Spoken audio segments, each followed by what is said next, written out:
Nu va, išvažiuoju šiandien į Paryžių. 2000 km važiuosiu į Paryžių. Tokį pasidaryti kelionę. Tiesiog kažkaip šovė mintis, kad galėčiau nuvažiuoti į Paryžių dviračiu. Ir aš jau turiu dviratį, turiu visus susidėjęs daiktus ir važiuoju. Ir pamatysiu, ar aš galiu nuvažiuoti ar negaliu. Pabėgėliai yra, aišku, viena iš grėsmių, vienas iš pavojų, nes jie tenais girdėjau, kad mėgsta vogt. Jiems tokia transporto priemonė tikrai būtų pagreitinta į jų mėgiamą šalis. Nežinau, šalčio nebijau. Tokių tikiuosi, kuo mažiau.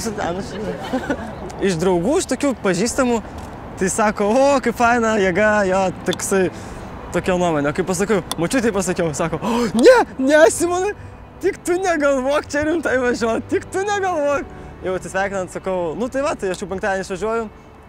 Tu tikrai važiuoji? Taip, tai gal nereikia, tai čia nupirksiu bilietą čia. Nu, tokių tikrai labai nenori, kad važiuočiau. Ten ar draugė, kur irgi Paryžiuje gyvena, tai jinai ten baisiausiai jaudinasi, kaip čia interneto, čia elektros nebus.